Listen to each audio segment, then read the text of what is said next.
that they're trying to push. Before we even say no or yes, let's understand what it is. These are managed toll lanes, and this takes, the Tampa Bay Express project takes a little bit further. This is a whole nother highway. This is a highway inside a highway. They're gonna push our highway out and build this paid version of a highway, which is tolled the whole way through, has limited access to our current highway, and will charge us up to 15 cents, from 15 cents up to $2 a mile to drive it. It's gonna cost a total of $9 billion for 87 miles. We have over 4,000 highway miles in this region, and they want to spend $9 billion and 87 more and tell us it's going to fix the transportation problem. No, folks, it's not going to fix the transportation problem. It's $100 million a mile. It's staggering how much money they're trying to spend on this. Cost estimates, just in case you didn't believe me, it's right there from their own website with their logo on it. And you see the tagline, it says, new choice for a better commute. A choice for a commute. What about the choice for the community?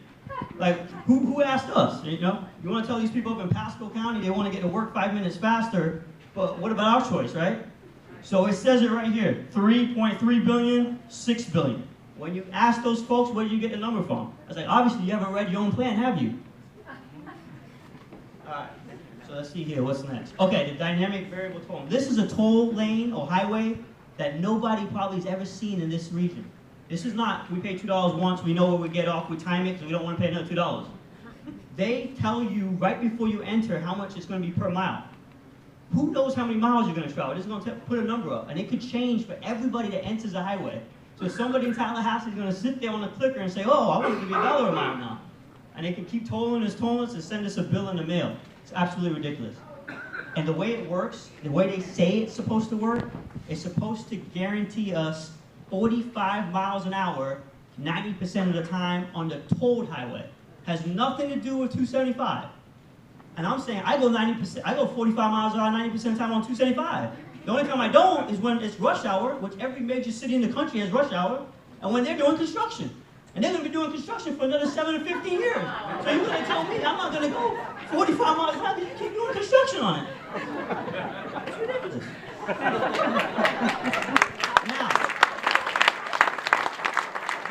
The terminology that they keep using, manage, toll, dynamic pricing, lanes.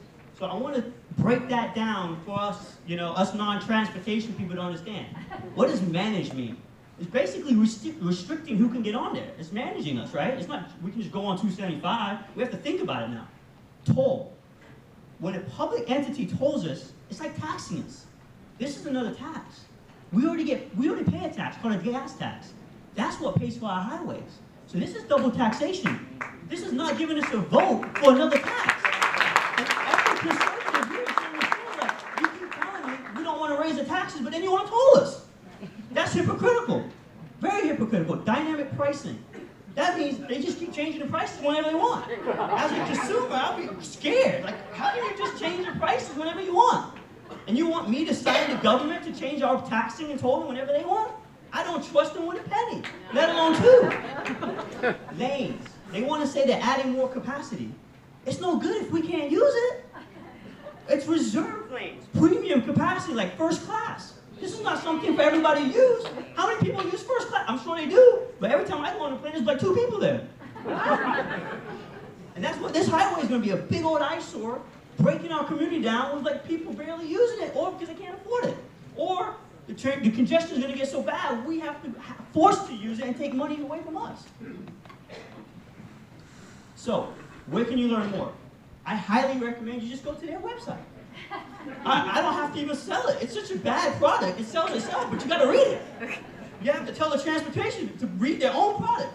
Go to Tampa Bay Express and read the 172 pages. It's terrible. People should be like put in prison or treason for even suggesting this. Okay, so how are they paying for this, right? We looked at a model in Orlando, how they paid for it. So we have the data. This is real data. They did a project similar in Orlando, and it cost $2.8 billion. How did they get the money for it? So $1 billion came from a federal loan at a 3% interest that we have to pay back for 42 years. Okay? Another 1.7 came from a public-private partnership that we're going to be paying back at 10 to 12% over the same time. And guess where these companies are located? One is in England, one is in Sweden. So our government just sold I-4 to the Brits and the Swedes. And I know they go to Disney World a lot, but come on. Come on, we're Tampa. We don't want to sell our highway to England. And the thing that gets me about them, they say, well, you don't have to use this highway, right? You don't have to pay the tolls. Well, you don't have to build it, and you don't have to use our taxpayers' money to build it, to have me guarantee it, and then tell me that, oh, we're going to make the payments, don't worry, but you don't have to use it. What type of nonsense is that? If you're going to build it, I want to use it, right? It's ridiculous. All right, so, this is fun. I think I'm up. Thank y'all.